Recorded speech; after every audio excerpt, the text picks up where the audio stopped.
राम मंदिर चढ़ावा चोरी में बड़े खुलासे, 8 आरोपियों से पूछताछ पूरी, अनिल मिश्रा पर कसा शिकंजा, एसओपी में फेरबदल का आरोप। नमस्कार, रूबरू देख रहे हैं, मैं हूं आपके साथ शिवानी रतू।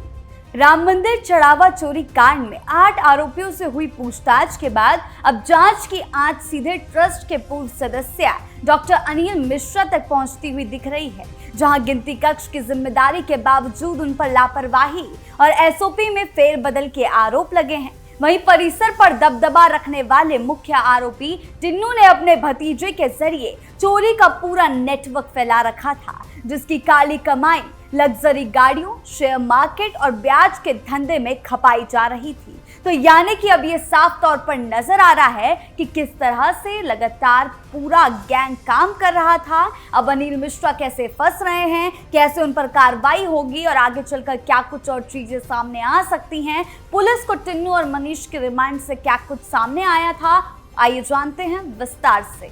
टिन्नू और भतीजे मनीष का खेल। चढ़ावा चोरी केस के सभी 8 आरोपियों से विवेचक ने पूछताछ का कोरम पूरा कर लिया है। सभी के बयानों की सत्यता की पुष्टि एक दूसरे से कराई गई। इसमें एक बात साफ हुई है कि ट्रस्ट के पूर्व सदस्य डॉक्टर अनिल मिश्रा के पास गणना कक्ष की जिम्मेदारी थी, फिर भी उन्होंने उसका निर्वहन, उसकी जिम्मेदारी पूरी नहीं की। समय पर शिकायत के बावजूद उसे नजरअंदाज किया गया। ऐसे में उन पर भी केस के आसार अब और ज्यादा बढ़ चुके हैं। इससे पहले ट्रस्ट के पूर्व महासचिव चंपत राय के वायरल लेटर में भी अनिल मिश्रा पर कई आरोप लगाए गए थे। चंपत राय ने यहां तक लिखा था कि उन्हें बिना बताए ही गणना के लिए बनाई गई एसओपी को चेंज कर दिया गया। एसओपी पर हस्ताक्षर यानी कि सिग्नेचर पर चंपत राय का होना चाहिए था, लेकिन अनिल मिश्रा ने उन्हें बिना बताए अपने सिग्नेचर कर दिए थे। वहीं 6 आरोपियों ने पुलिस को बताया कि रामशंकर यादव और टिन्नू का दबदबा पूरे परिसर में था। वो पूर्व महासचिव चंपत राय की छाया के रूप में जाना जाता था, इसीलिए ट्रस्ट ने संचालित सभी विभागों में उसका काफी दखल था। किसी को भी नौकरी दिलाना और हटाने का काम टिन्नू के इशारे भर से हो जाता था। ये भी सामने आ रहा है कि 6 आरोपी अविनाश शुक्ला, करुणेश पांडे, अनुकल्प मिश्र, लवकुश मिश्रा, रमाशंकर मिश्रा और मनीष यादव ने चढ़ावा चोरी की बात कबूल ली है। टिन्नू और सुभाष श्रीवास्तव पूछताछ के दौरान अंत तक ये कहते रहे कि उन्होंने चोरी नहीं की। सूत्र बता रहे हैं कि इस बीच 6 आरोपियों से पूछताछ के दौरान कुछ ग्राम धातुएं और सोना और चांदी और कुछ नकदी भी पुलिस ने कब्जे में ली है। टिन्नू और सुभाष को षड्यंत्र का आरोपी बनाया जा सकता है। टिन्नू ने अब तक किस तरह संपत्ति अर्जित की, इसका पूरा ब्यौरा पुलिस ने तैयार कर लिया है। सभी आरोपियों ने माना है कि अनिल मिश्रा गणना कक्ष के आंतरिक मामलों में हस्तक्षेप, इंटरफेयर रखते थे, मगर उन्हें ज्यादा आते जाते नहीं देखा गया। विवेचना में सामने आया कि अनिल की लापरवाही और शिकायतें नजरअंदाज करने से कर्मचारियों में चोरी करने का हौसला बढ़ता गया। व्यवस्था फुल प्रूफ रखी गई होती तो चढ़ावा चोरी की घटना इस स्तर पर नहीं पहुंच सकती थी। एसआईटी ने अपनी रिपोर्ट सुप्रीम कोर्ट में जमा कर दी। इस पर सोमवार को सुनवाई भी होनी है, सुनवाई चल रही है। अब ऐसे में क्या कुछ बड़े खुलासे हो सकते हैं, इस पर सभी की नजरें बनी हुई हैं। चोरी के पैसे का कहां हुआ निवेश, शेयर मार्केट और ब्याज का धंधा। पूछताछ में ये भी पता चला है कि रामशंकर यादव और टिन्नू चोरी के पैसों का बंटवारा अपने प्रभाव के आधार पर करता था। वो हिस्से में सबसे ज्यादा पैसा लेता था और कहता था कि ऊपर तक पहुंचाना होता है। बाकी अन्य आरोपी उसकी रसूख के आगे चुप रह जाते थे और उसकी बात मानते थे। हालांकि जब टिन्नू को शक हुआ कि काउंटिंग रूम में चोरी करने वाले आरोपी दान पात्रों से ज्यादा पैसे चुरा रहे हैं और उसे कम पैसा बता रहे हैं, तो उसने तुरंत अपने भतीजे मनीष यादव को राम मंदिर में गणना कर्मचारी के रूप में तैनात करा दिया। मनीष की जिम्मेदारी न केवल दान की गिनती ही नहीं थी, बल्कि वो चोरी से प्राप्त धनराशि का पूरा हिसाब किताब रखता था। कौन कितना पैसा निकाल रहा है, किसे कितना हिस्सा मिलना है और किस दिन कितनी रकम बाहर निकली, इन सभी बातों पर उसकी नजर रहती थी। इसके बाद चोरी की पूरी व्यवस्था पहले से ज्यादा प्लानिंग के साथ चलने लगी। 39 घंटे के रिमांड के दौरान टिन्नू ने चंपत राय, गोपाल राव और अनिल मिश्रा के काम करने के तरीके, अलग अलग मामलों में उनकी भूमिका पर अहम खुलासे किए हैं। पूछताछ की शुरुआत में तो टिन्नू हर सवाल का जवाब गोलमाल देता रहा। कभी वो बात बदल देता तो कभी एक ही सवाल का अलग अलग समय पर अलग जवाब देता। इस दौरान पुलिस अधिकारियों ने उसकी रणनीति भांप ली और घंटों तक उसी विषय पर अलग अलग अंदाज में सवाल पूछे गए। हालांकि जब उसके जवाब का मिलान किया गया तो कई विरोधाभास भी मिले। मीडिया रिपोर्ट्स में सूत्रों के हवाले से बताया गया कि पुलिस ने जब उसके बदलते बयानों को उसके सामने रखा तो वो दबाव में आ गया और फिर उसने मंदिर के वर्किंग सिस्टम और 3 सदस्यों को लेकर ऐसी कई बात बताई जो सही साबित होने पर मामला और तूल पकड़ सकता है। पुलिस अब सभी दावों के सत्यापन करने में जुटी हुई है।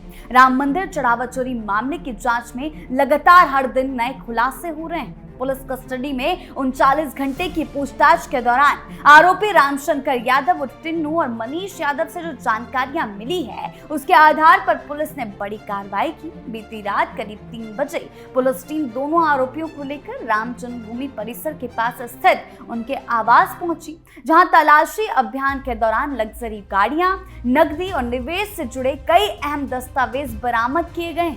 जांच में ये सामने आया कि चोरी के पैसों का इस्तेमाल लग्जरी लाइफस्टाइल के साथ साथ शेयर मार्केट, ब्याज के कारोबार और अन्य निवेश में किया गया था। पूछताछ में मिले इनपुट के आधार पर दोनों आरोपियों को उनके आवास ले जाया गया, वहां तलाशी अभियान चलाया गया। छापेमारी के दौरान टिन्नू के कब्जे से एक सफेद रंग की आर्टिका कार और एक बुलेट मोटरसाइकिल भी बरामद की गई है। पुलिस का कहना है कि दोनों वाहनों के नंबरों में समानता भी जांच का विषय है। इसके अलावा तलाशी के दौरान कुछ नकदी भी बरामद हुई। बरामद वाहनों को जब्त कर राम जन्मभूमि थाने में खड़ा कराया गया और शेयर मार्केट और ब्याज के कारोबार में लगाया पैसा भी इसकी जांच पड़ताल का विषय बन गया।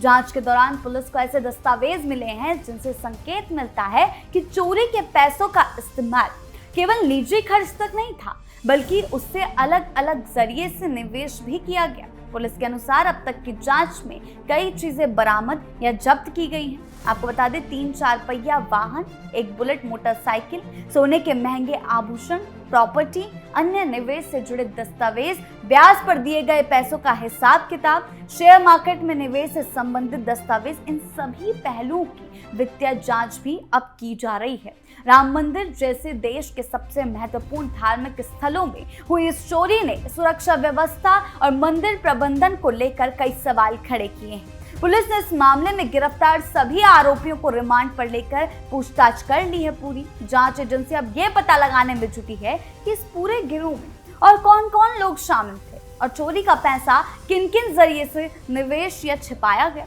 पुलिस अधिकारियों का मानना है कि पूछताछ और दस्तावेजों की जांच के आधार पर आने वाले दिनों में इस मामले में और भी कई बड़े खुलासे हो सकते हैं। फिलहाल बरामद संपत्ति और वित्तीय लेन देन की गहन जांच जारी है ताकि पूरे नेटवर्क का पता लगाया जा सके। टिन्नू यादव के पास अनधिकृत रूप से हुंडी यानी दान पात्र की चाबियां रहती थी। जब मनीष नाइट शिफ्ट में चोरी करता तो टिन्नू उसे अपनी बुलेट बाइक पर बिठाकर बिना किसी सुरक्षा चेकिंग के मंदिर के वीवीआईपी गेट से बाहर सुरक्षित ले जाता था। टिन्नू की बुलेट बिना रोक टोक मंदिर परिसर में आती जाती थी। सीसीटीवी फुटेज सामने रखे जाने पर टिन्नू ने ये बात कबूल की है कि 4 जून को जब कर्मियों की तलाशी लेने का आदेश हुआ तो ये बात उसने पहले ही लीक कर दी थी।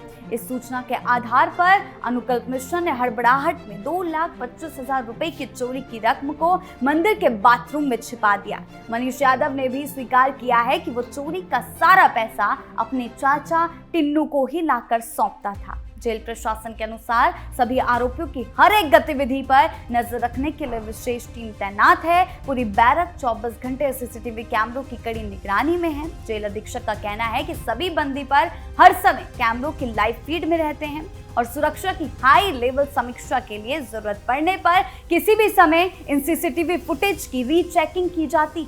कारागार प्रशासन मैनुअल के हिसाब से ही सभी बंदियों के साथ समान व्यवहार किया जा रहा है। साफ है कि भक्ति और आस्था के नाम पर चढ़ावे में सेंधमारी का ये खेल काफी सोच समझकर और बड़े नेटवर्क के साथ खेला जा रहा था। वीवीआईपी गेट से बुलेट पर नकदी बाहर निकालने से लेकर काली कमाई को शेयर बाजार और प्रॉपर्टी में खपाने तक हर चाल पूरी प्लानिंग के साथ चली गई। अब अनिल मिश्रा पर बड़ी गाज गिरने वाली है। हालांकि पुलिस के रिमांड, सीसीटीवी फुटेज और बरामद दस्तावेजों ने आरोपियों के झूठ का पर्दाफाश कर दिया है। आगे और भी इस मामले में कई बड़े खुलासे सामने आ सकते हैं। आपके पूरे मामले को लेकर क्या राय है, हमें कमेंट सेक्शन में जरूर बताएं। धन्यवाद।